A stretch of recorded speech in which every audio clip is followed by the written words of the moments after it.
Get your mother-loving ears on because your big-time radio DJ's got news. PayPal lets you choose how you want to pay for all the stuff. With PayPal, I can pay in-store, pay online, or pay over time. What's that? You want this translated into song? I hope you're sitting down. You can pay your own way. You keep those ears on, you hear? Don't just pay, baby. PayPal. Learn more at paypal.com. I'm Gary Birtles, one of the old gits from a long time ago. You've got to tune into Tricky Talks, I believe, so just do it. All the best.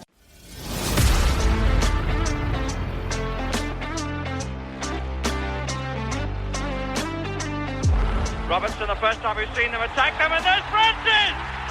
Well, that's what I wanted to see Robertson do. And still Robertson, getting his shot in, and a goal! Robertson!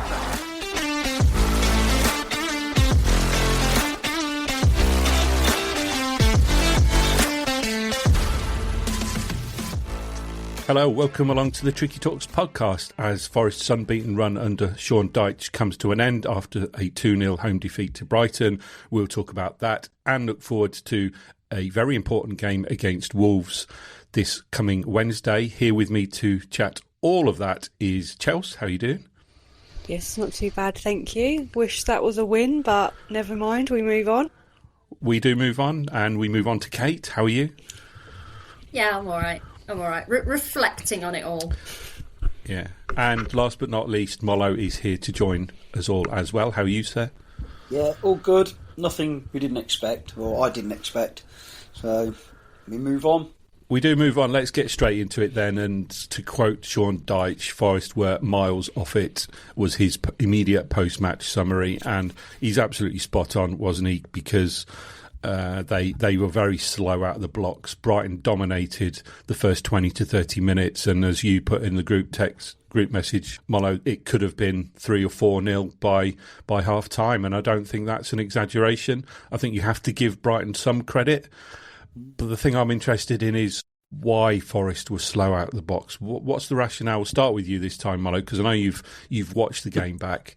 Why do you think Forest will slow out of the blocks this week? Well, it's a bit brutal. I think it's a combination, as you say. Brighton were all over us in midfield, and we haven't got the right kind of legs in there when a team put us under that kind of pressure. Obviously, Anderson can cope with it. Leave the rest of that unsaid. When we play a team that give us time and space in midfield, we're okay. And I'm not saying we're not okay otherwise.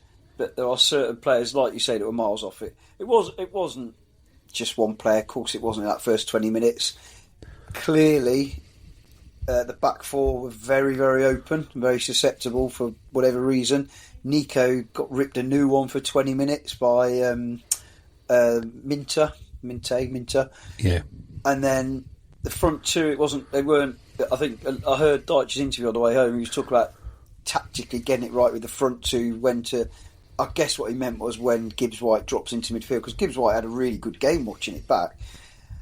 It's just one of those days, and a lot of the credit goes to Brighton. Heck of a lot of credit goes to Matt Sells, without whom it would have been 4 or 5. And the second half, it was your absolute classic, I don't want to say game of two halves, because every game's a game of two halves, but classic. Brighton did all the hard work in the first half and then just sat deep, and it was only a matter of time till they picked us off. Yet the irony is, both goals were absolutely terrible.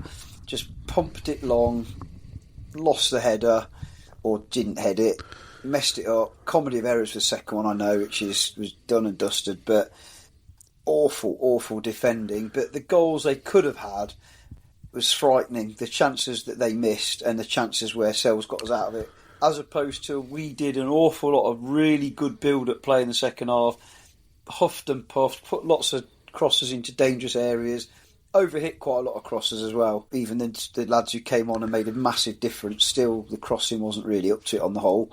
Couldn't seem to pick out a man, and the one time we did look like scoring, their keeper made his one save of the game, and then Sangare made a fantastic block off Gibbs-White's volley that, having watched it over and over, that was going in, no doubt whatsoever. Unless the keeper's Superman.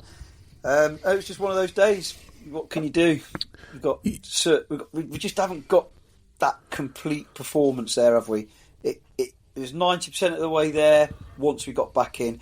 But you don't necessarily win a game in the first half hour, but you can certainly lose it. And even though Brighton hadn't scored, it destroyed us, didn't they, for half an hour? You mentioned Minte, Tor Williams, a new one on that right-hand side, and there's a reason why he's in my FPL team. Yeah. And that's because of all the midfielders in the Premier League, he has had the most touches in the opposition box. And you can tell why, can't you? I thought he was tremendous on that right-hand side and caused havoc, as did them on the left-hand side, Kate, as well, when they had De Kuyper, who scored the first goal, who's normally a left-back, was actually playing a lot more further forward. And they had two players right down in front of you for most of that first half, which were... They were causing their own kind of havoc as well, creating multiple crosses into the box. Obviously, there was a goal as well. Did you get a sense of that things didn't seem quite right on that flank as well as that first half progressed? Do you know what I think it is? When we were talking about the Liverpool game, beautiful memories, like we were moaning that people didn't give Forest credit for how good they were and spoke a lot about how off it Liverpool were. And I think this is an example of that. I've watched, not the whole game back, but I've watched quite a bit back. And actually, Brighton were really good. They were really good. And at the moment, they are operating at a higher level than us. You can see that from their league position. And having experienced that game, you can see that from watching them play. And yeah, there was a comedy of errors for the goals, but ultimately, they were better than us. And we can debate whether or not they should be, but they just were. I'm annoyed that we didn't do better. I'm annoyed that we were leggy. I used the word complacent in the group chat. I'm not sure that I actually think that now, having watched it back. I just think they were really good. They had the measure of us. And the tactics did need to change, and they did. And when they did, we got back in the game. I think they were generous. I listened to the Sean Dyche's pre-match for Wolves today, and they were saying that we put in a 70-minute performance, which I think is generous, because I think we were better. But like Molo said, we were better in that we had possession. We were getting in some dangerous areas, but I didn't think we're about to score a goal. We're about to turn this on its head really at any point, which again is how Brighton were playing and managing the game. So I think we just have to put this one down to experience and move on. Absolutely. I mean, Chelsea, the reverse fixture last season was a 7-0 thrashing, and Brighton the manager came out afterwards and said they wanted to clean the air after that performance. Do you think that acted as motivation for them to play so well, or do you think it was more a case of their current form playing a part? Because they are doing really well, as Molo said, in the league. I think they're now up to 5th, having won 6, drawn 4 out of their 13 games. Do you think that played a part, that last season's result, indirectly or not? I think it's either going to go one of two ways with a defeat like that. It's either going to make a team absolutely petrified of us, or it is going to give them the motivation to just, like you say, clear the air. I think, obviously, it did do that. I think it maybe helped and gave them motivation in some way. But I think purely based on tactically, they were brilliant. They were very skillful. They were very direct, which ironically is how we played when we were playing Liverpool, and that is why we had the score of what we did when we played them. It's just a shame, really. I mean, you can't take anything away from Brighton. They played brilliantly, and you know, when you look at it, the best team did win in my eyes. But again, it's just that inconsistency from us at the moment, and I think that's what I'm struggling with. I think it is getting there, but slowly but surely, as they say. You mentioned the inconsistency, but I've got another theory, and I'm wondering whether Forest are suffering from a Europa League hangover, because of the 5 games they've played in the Europa League so far. After Betis, they lost at home to Sunderland 0-1. Midtjylland, they lost to Newcastle 0-2. Porto, they lost to Bournemouth 0-2. Hopefully you can start to see a pattern. Graz, they did beat Leeds 3-1, which was against the norm. And then Malmo, they lost 0. That's 4 out of 5 games immediately following a Europa League tie that they've lost without conceding a goal. And of the game they did win, it's against Leeds, who are down the bottom. Do you think, and I don't mind who takes this one, feel free to chip in, but do you think they're suffering from a Europa League hangover of some sort? I think it's a Murillo hangover, that I'd say, because I don't think... Because we got stronger as the game went on, so I don't think it stands. When you look at the minutes played by the players on the pitch, I don't think it stands. It's more... And I'm not going to run down at this point, unless it continues to happen, the player that obviously came in for him, but at least one of those goals, and debatably two, doesn't happen if Murillo's on the pitch. There's plenty of other chances they miss, so I don't know. I think the problem is going to be now, it's becoming a pattern, and then once that happens, just like the crap defending of corners, it becomes psychological, doesn't it? And that's a bit of a concern, but I don't know what you guys think. I don't think we should have been tired or leggy. Like Molo said, actually, the way that Malmo was managed in terms of the team selection, in terms of the substitutions, was absolutely bang on. So I wasn't thinking that would be how they would play. And yet they did. I can't put my finger on it. I can't put my finger on what was wrong, but there was something wrong. The substitutions definitely made it better. And I know we'll move on to talk about Hutchinson in particular and what that says about whether he should be starting on Wednesday night.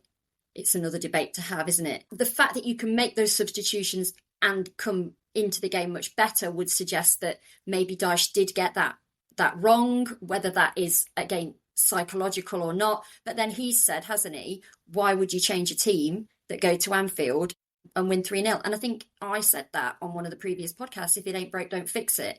And yet we came out a bit broke. I can't put logic behind it. It's a difficult one, but that's why Sean Dyche has paid the big bucks, isn't it, Chelsea, to solve that particular problem?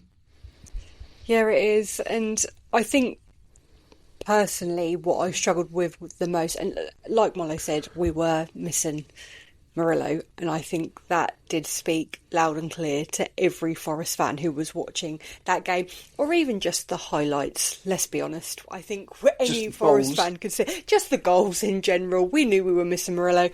I mean, the second goal, I hate pinpointing out players, but Morato, I've never really seen a defender put a ball on the penalty spot for the opposition, and he most certainly did do that. And it's just one of them ones. Overall, it was a bad day at the office.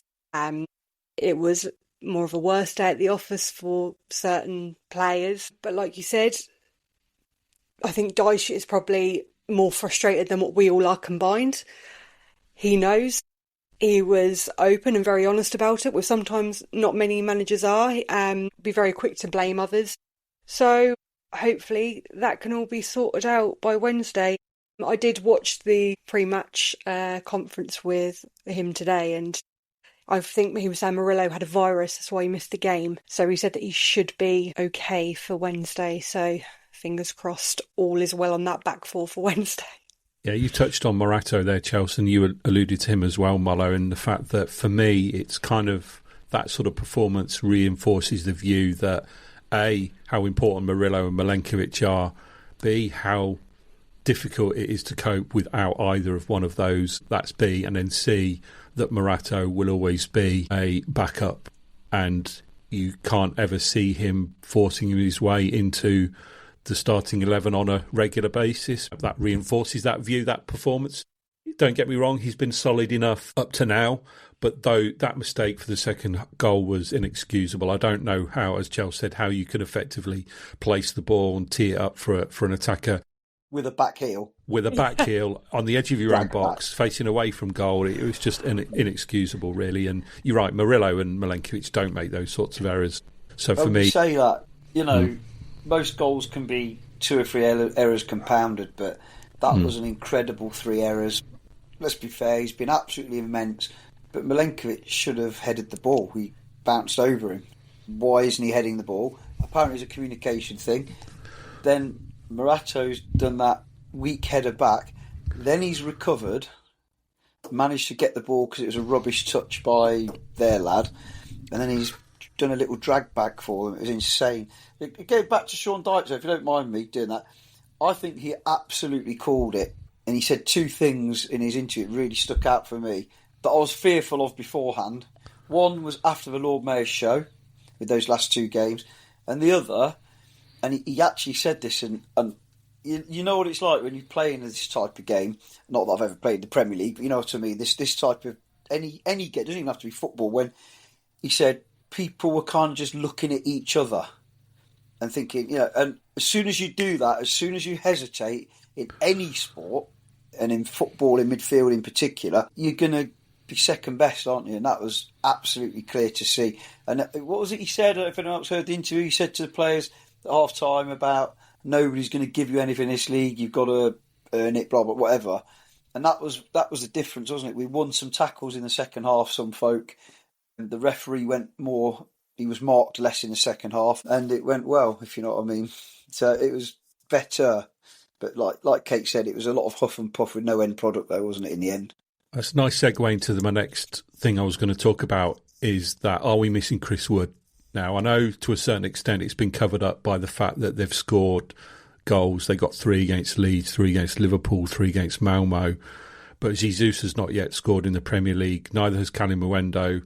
Awoniyi hasn't either. The goals are coming, but was the Brighton game a good example of where Chris Wood would have benefited from that improvement that we saw after those first 30 minutes? Kate, you're nodding. Yeah, I think we are missing Chris Wood. We're missing him as an option, and we're missing him as a bit of something different than the striking options that we have. Our injuries in general are starting to tell a little bit more now, aren't they? And I think that does come potentially with your, European hangover maybe. Murillo and Milenkovic are this amazing partnership. You take him out, that's no good. When Callum Mwendo came on, I was just wanted to be wrong, because my initial response to him coming on was, I wouldn't take Jesus off for Callum Mwendo right now. That doesn't feel like the right thing to do. I hope I'm wrong. And I'm not sure that I was. He didn't seem to have an awful lot to offer. I was happy to see Hutchinson come on. I was happy to see Yates come on. I think they were absolutely nailed on. But once that had happened, it felt like we'd almost played all our cards in terms of what we could do to improve things. And putting Callum Mwendo on for Jesus just, to me, wasn't a card that was going to help things. I hoped I was wrong, and I wasn't. So yes, we absolutely do miss Wood. We miss Aina. Somebody said Zinchenko to me the other day, and I thought, God, I've forgotten we even had him. It's been so long. But yeah, the list is growing, and hopefully Murillo is back tomorrow night, and we need him to be, because we cannot rely on Wolves being worse than us to take the points on Wednesday night. We absolutely can't. So I hope he's back. I hope the team have got their heads together, and roll on January. Another player I wanted to talk about, and you mentioned it briefly in terms of the substitutions, Kate, is Hutchinson. Chelsea, I know I keep coming to you to comment on Hutchinson. I can't think why. Do you think, what does a guy have to do to earn a spot in the starting 11? Because we talked about it a couple of podcasts ago and agreed as a collective, I think, that Liverpool away was probably not the right time to start him. Yeah, we've had, and obviously he couldn't start against Malmo, but a home game on the back of the form he's been showing would have been an ideal time to give him that nod at the start. But yet again, he found himself on the bench, and yet again he came on and played reasonably well. So what does he have to do to get a start? I think he's already done it, if I'm honest. I always saw him, and I've said it in previous pods before, I always saw him as more of an impact player, which again he did. After watching the game, don't see him as he is obviously still an impact player, but I see him as more of a starting player, and I'm hoping that Dyche has also seen that. I don't know how it was for you being there, but watching it on telly, the fans, when he came on, it's like it just lifted. You know that everyone wanted him on the pitch. You knew he was going to do something. He was going to make that impact. He was going to run down that line. He was going to be direct and was going to make something happen, which he did. And I know we briefly touched on Chris Wood. Can you imagine Chris Wood being on the end of the crosses that Hutchinson will do? You can see that he can pinpoint out players, and that's what Chris Wood thrives on. And we all know that. And I think them two, as a partnership, will just be amazing. And I know I'm becoming like Hutchinson's number one fan. I remember like when we first, I was like, he's not worth that money. He's rubbish. He's from town. I think I've just because, I'm a bit bitter about Ipswich Town just because I live here. But yeah, I think he's a fantastic player. And I would love to see him start on Wednesday. And I hope, because not that Dyche is going to go by me, I'm not in contact with him, but I've seen that I've changed my mind and that I want him to be in the starting lineup. So hopefully Dyche has seen that as well. You mentioned something there that I also wanted to touch on. Some really good segues tonight, actually, in terms of Hutchinson coming on and lifting the atmosphere, lifting the crowd. And Kate, I know you wanted to talk about the atmosphere and following on from Malmo, which did seem a little bit flat. It wasn't the passionate European midweek lights under the City Ground lights by the River Trent kind of atmosphere that we all know to come and love. And you commented again on the weekend that it seemed a bit flat. So do you want to elaborate a little bit more about that?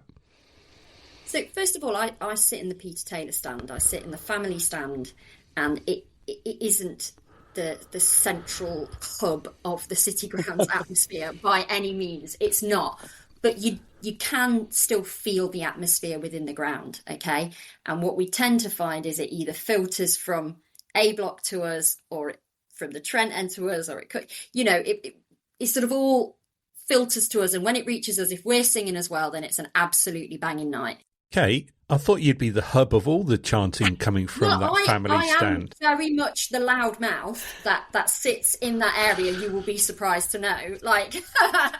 But in general, it filters to us from various areas, and there just hasn't been a lot of it. There hasn't been that feel around the stadium for me, and it hasn't been filtering through, and I struggle with that because I love that about our club. I love that we do generally have a good atmosphere and that we do sing our hearts out.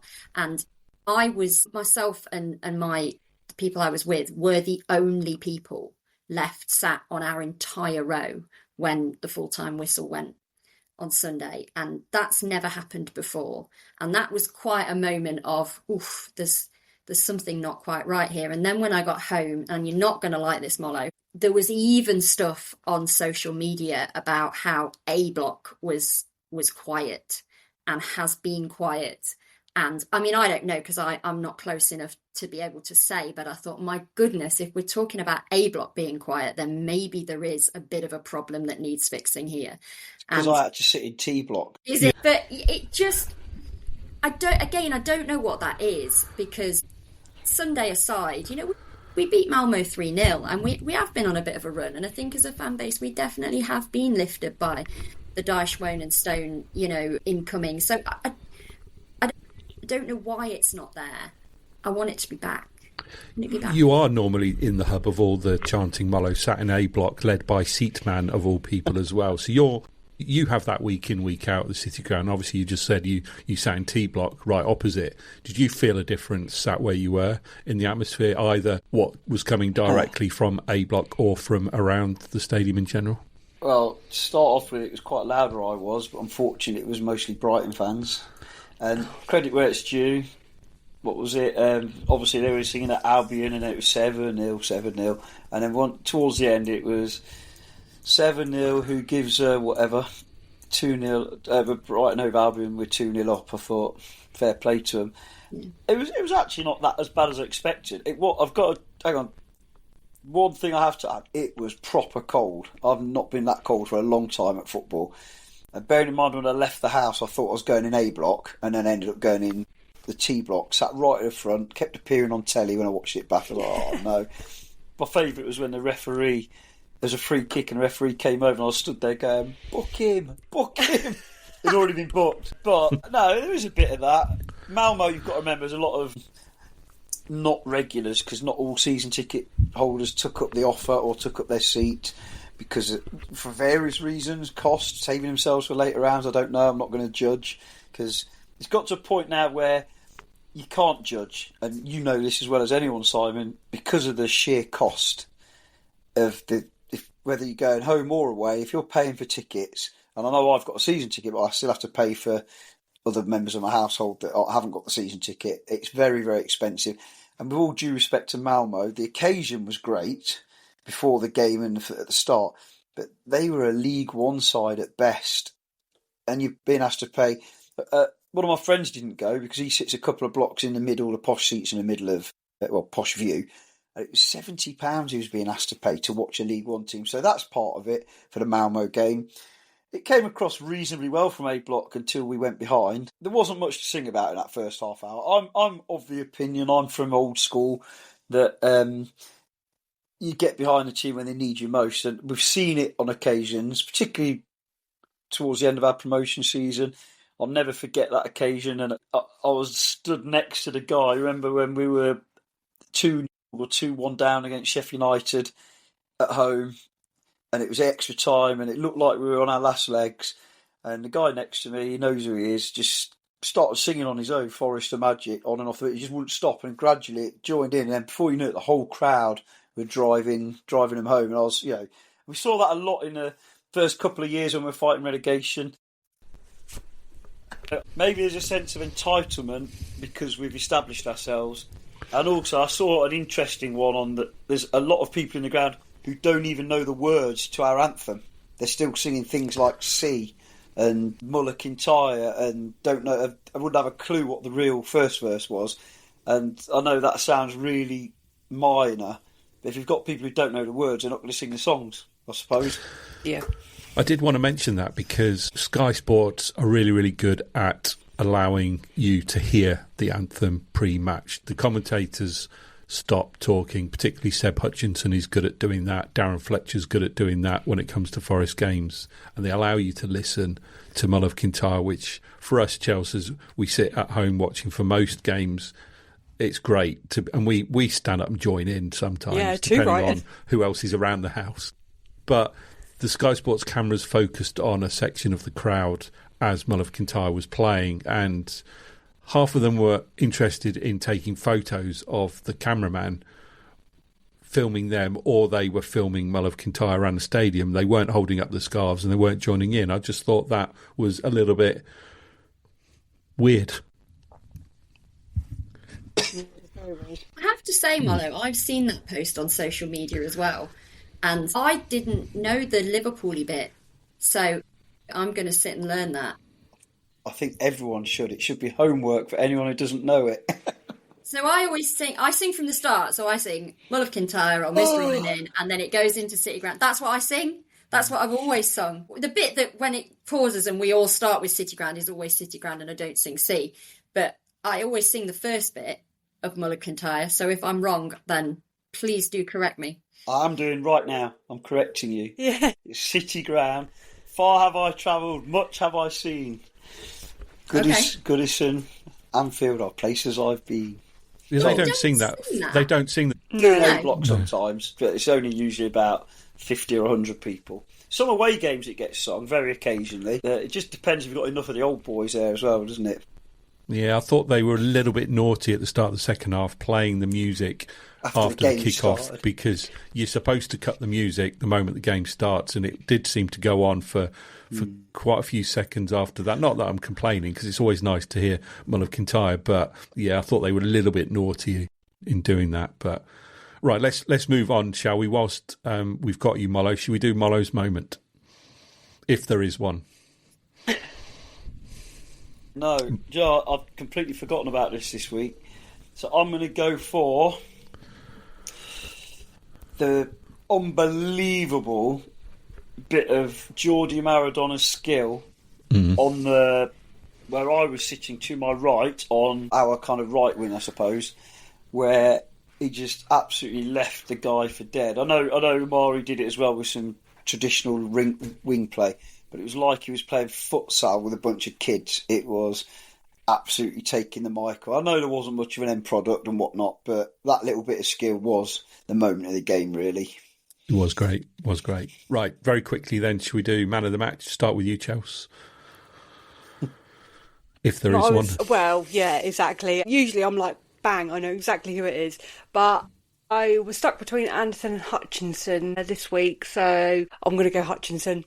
Okay, Hutchinson. I know it's really hard to give a man of the match after a loss in particular, but we have to do it if we want to get to the point where we've got our genuine player of the season, not player of victories, or draws. So we have to do it. So Hutchinson for you, Chelsea. Kate, who are you going for? I'm going to have to go for Matt Sells on this one, just because I think without him it would have been so much worse. And I don't think even a 2-0 loss is reflexive of how well he played. He was one of the ones that played really well. Yeah, I was going to say Matt Sells as well. And I actually said as much to Danny that before that second goal went in, I said Matt Sells is going to get my man of the match vote. Then there was the calamity around and the mess around that second goal. And at first I thought Matt Sells was a little bit at fault for that, but on reflection, obviously seeing the replays, it was mainly down to Morato. So he saved himself a man of the match vote for that. So he gets my vote. And Molo, where are you going this week? Same. Sells by an absolute mile. Without him, we'd have been embarrassed. And some of those saves weren't. You know, sometimes a keeper like that, Sunderland keeper made quite a lot of saves when we lost 1-0. But none of the saves were anything special. They were saves keepers should be making. This time, some of those saves, that little right-hand flick out, and some of his saves were incredible, where sheer reflex that 50% of the time, with 50 to 75% of goalkeepers, they're going to go in the back of the net. And he kept all of them out, apart from the ones where he had absolutely no chance. So, Sells by a mile. Although Hutchinson was our best outfield player. Yeah, that save from Diego Gomez's thigh was particularly impressive, I thought, because that was reflex, wasn't it?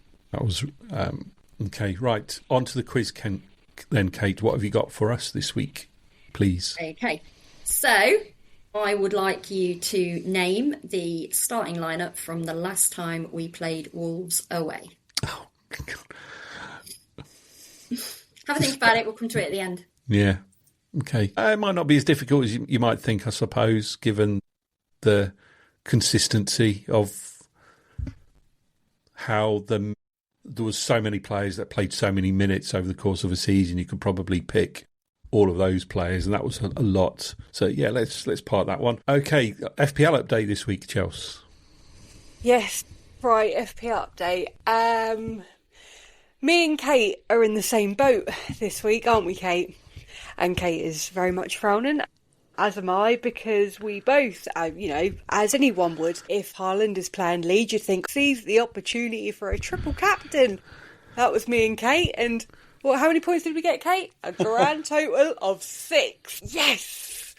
But don't worry, Kate, we weren't the only people, because I did a bit of research, and 1,171,508 people also triple captained him, Kate. So we are not the only people.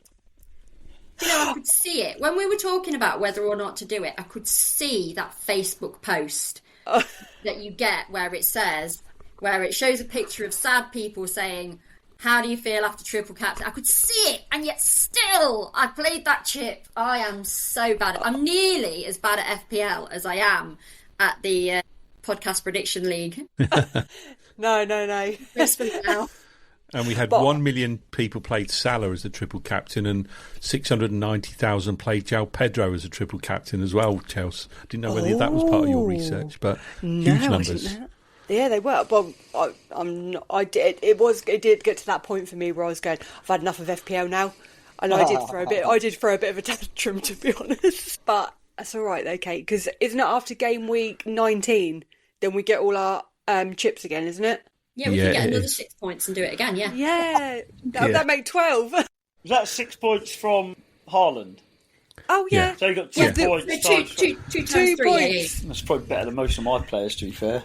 Can I say, I bet Molo knew that. He was just rubbing it in, Kate. That's what it No, was. genuinely, I was thinking 6 points isn't that bad for one player, and then I quit. As I say, most of mine got 0 or negative. Well, if only I would have triple captained Thiago, I would have ended up with, was it 39 if I'd have triple captained him? So That was great. But anyway, besides the point of that, Molo, you are 6th with 35 points you got this week. Thank 35? God. 35, but thank God you had Thiago in your team because he scored you 13, so at least that bumped you up there. But you're still beating us in our little mini league of us 4 anyway. I was 4th. Well, but closely followed in 7th place. Simon, with 42 points. He would have had 44, wouldn't you, Simon? But he had Casado in his team. He got red carded, so lost Minus points there. He's going out my team this week now. Yeah, I've had enough of him. Get out. Can I just drop in and say I was helping my young lad change his players because he had quite a few transfers to play, and I took out Thiago, the Liverpool Gakpo for him, and I put in Caicedo. Oh dear. And I can't remember the others, but I absolutely stitched him up without meaning to. Sabotage that. Yeah, I was going to say. No, because I felt so bad afterwards. But I think he's going to have to go to George in future. Oh dear. But then I'm in 13th place. I got 44 points. Wow. So, very, very average. And Kate, you're 21st place. Yep. You got 36. I love it. Yep. With 36 Hang on, points. did you say 13th? I'm 13th. Kate has You're gone down to 23rd. creeping up bit by bit, very slowly. You kept that quiet. I am keeping it quiet. I'm going to be the silent Are you now assassin. the silent assassin? Yeah. But Thiago got the most transfers in this week. 158,517 he got. So yeah, and I was one of them. I'm not going to lie. So yeah, Same. that is hopefully all next week will be better for all of us. No minus points for Simon. Me and Kate have done our triple captain, so we can't do that again. And then hopefully that'll be a better week. Don't forget this week. Don't forget there are midweek games. Obviously, we'll talk about Wolves in a sec. So a whole full slate of Premier League fixtures for you to make another transfer prior to the deadline, which I believe is 6 o'clock tomorrow Tuesday, at 6, is it? Yeah, Tuesday, 6 o'clock, yep. Yeah, so as I said, now Caicedo's got a 3-match ban. I'm getting him out for Same. Anderson, because Anderson's a DEFCON magnet, so, and that'll free up some funds to manipulate the rest of my defence, because Senesi is out for a game. Yeah. So Van der Ven's going to come in for 1 week, and then I'm going to try and ship him out as well. I've got no other choice. Yeah, no other choice other than a Burnley defender. So he'll come in this week, because I'm all kind of trying to get my squad in a state where I can use my bench boost prior to game week 19, because that's the only chip I've got left. But you have to have a decent bench. Sounds no point like playing. A very unbalanced squad there you got, Simon. It is for now. Right, anything else, Chelsea, on FPL? No, that's all good. Just hopefully we'll all have a better week this week. Right, let's get on to Wolves then. It's looking like Wolves still at the bottom of the league, only got 2 points from 13 games, so they've lost 11 out of the 13. They've only scored 7, they've conceded 28. They look doomed, if we're honest with you. However, they have got a new manager in place. We've yet to see that new manager bounce from Wolves. Let's hope it doesn't start on Wednesday, Kate, but are you making the trip this week? Yes, I'm going to Wolves, still checking every half an hour on the tickets for Everton on Saturday, but I have my Wolves tickets and I will be there. I had a great time last year. Yeah, definite highlight last year. So we were right in our peak of form, weren't we? We were. But yeah, I'm just concerned that we do need to go at it. This is a much needed 3 points, and I think if we do fail to get something from this game, then we are going to start to worry. Yeah, definitely. I think it's certainly a game where Forest need to be looking to take the initiative and be offensive. I think not offensive in swearing a lot, but offensive as in pressing forward and taking the game to Wolves, because they are there for the taking if Forest get their game right. And on that basis, I do wonder, Mollo, if Hutchinson is going to start. I know we said it wasn't the time Liverpool away, but Wolves away is a slightly different kettle of fish, isn't it? And I wouldn't be surprised to see him start, because he's got that spark at the minute, hasn't he? And they need to take advantage of that, don't they? I think based on what Sean Dyche said after the game, I'll be quite surprised if he doesn't start. He's earned his start, and regardless of forget league position, I think he should be starting now in the next game, whatever, because he's done enough.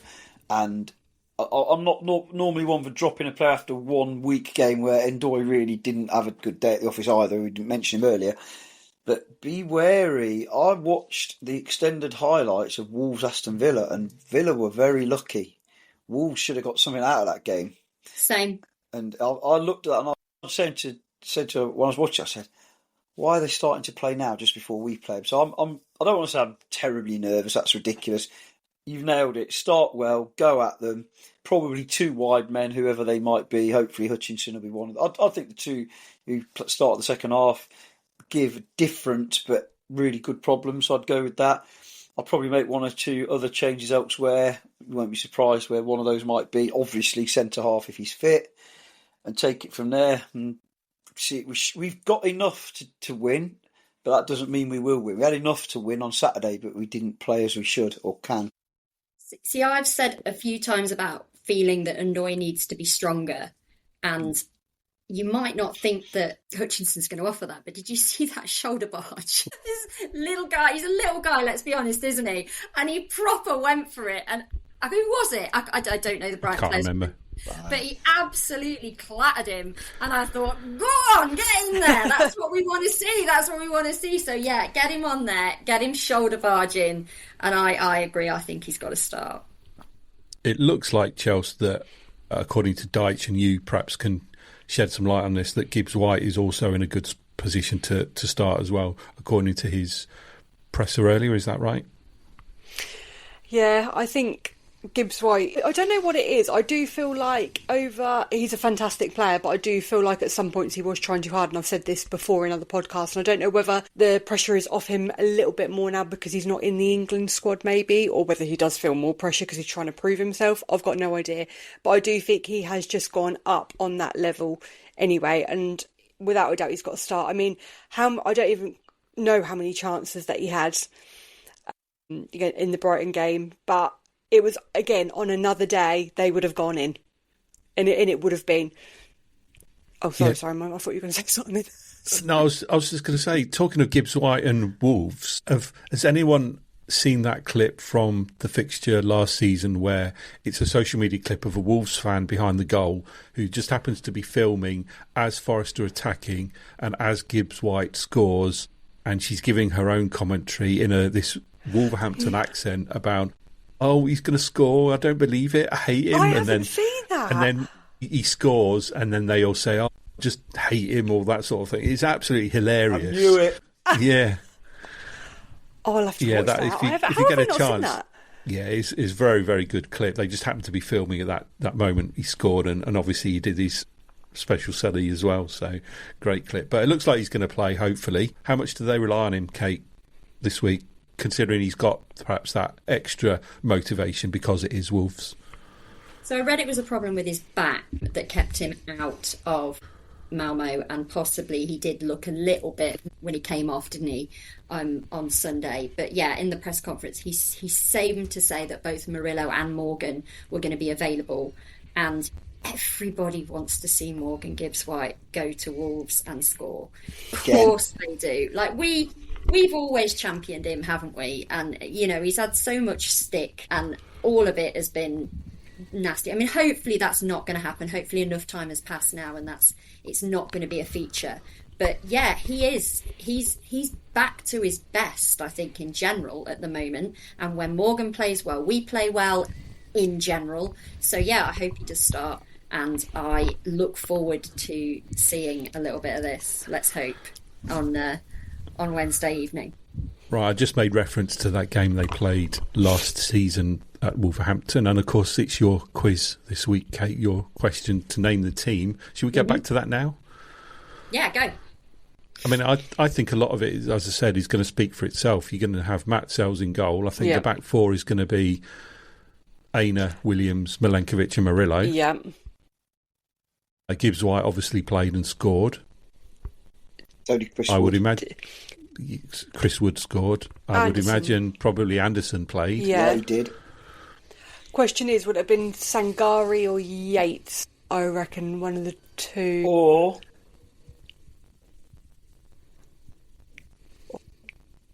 that's my one question: Yates or Dominguez? Oh, see, I thought Yates or Sangari. No, it wasn't Sangari, I'm sure. And I'm thinking probably Alanga played and probably Callum Hudson-Odoi played. I'm pretty sure they both started that day. So is it Yates or Dominguez? It wasn't Sangare, was it? Because he We wouldn't have won 3-0, would we? No. I'm going to be wrong. Because I remember Awonyi came off the bench and scored at the end, didn't he? Did. Which was terrific. Yeah. I'm just trying to... It was a gift, wasn't I'm it? trying to visualise. I can remember. I know, that's what I'm doing. Anderson and Gibbs White linking up brilliant. Yatesy, because Yatesy got the secondary assist. All right, we'll go with that because I'm not sure either. Or am I wrong? So you are going Williams, Murillo, Milenkovic, Aina, Anderson, Yates, Callum, Morgan, Ilanga Wood. Yeah, and Sales in goal. Sales in goal, yeah. Should have gone with Dominguez. But other than that, you're spot on. Oh. Right, good. I hope you're not going to... This isn't going to be a common trend where you're going to ask us to name the team for the opposition every week, because I think that's going to be tricky. I might throw it in a few more times. I have to say that one was more standard than some of the others, but I still thought, we'll give it a go. But well, pretty good. Not too bad. Right, coming to the end of the show. Any final thoughts, Chelsea? Because I know you've got to dash for a nice meal. Thank you very much, Simon, by the way. I hope Murillo's back. We need Murillo back for Wednesday. I just think we are, in terms of reliability of our team, our two centre-backs are just amazing. They are the brick wall of every game that we've played, and I just really hope that Murillo is in fighting form for that game. And for me, the Wolves game I'm very, very nervous about. I think it's a must-win game. Personally, we need those 3 points. I think we're just above the relegation zone now. I need to see a bigger gap in terms of points and position to make myself feel a bit calmer. So I just hope we can perform like how we did at Anfield, and you can't ask for any more than that. There's a little bit of a gap now, isn't there? Forest 12, Fulham 17, so that 5-point gap needs to be closed, doesn't it? Very quickly. Yeah. Okay, Kate, anything from you? I'm going to shout out the Garibaldi girls again, which I know we do a lot on this podcast, but I had a lovely time pre-match meeting two Garibaldi girls that I've not met before, who put a message in the group to say that they were on their own coming to the game. Did anybody want to meet up? I'm always up for a meet-up, so met two lovely ladies before the game. We had a right good football chat, and big up the Garibaldi girls. Yeah, what were the names, Kate? Do you want to give them a shout out? Kay and Kim, and it was really lovely, really good. Yeah. And last but not least, Mollo, final word from you. No, a sad one really. Just a massive first thank you to the Brighton fans. And I thought the minute silence on Saturday for Joshua Travis, Sunday so was impeccably observed. I cannot imagine what the parents are going through. 3 of us on here have got kids around that age or have been that age. So massive thoughts with that family, obviously. And finally, just there's been a lot of get well soons for Robbo. Obviously, let's hope very much, talk about that in the future, but that he gets well or better soon. Absolutely. Well said. Right, that brings the show to a close. Thanks very much for listening. We hope you enjoyed the show. We shall be back later in the week with a review of Wolves and look forward to the weekend's fixture against Everton. Thanks again for listening, and bye for now.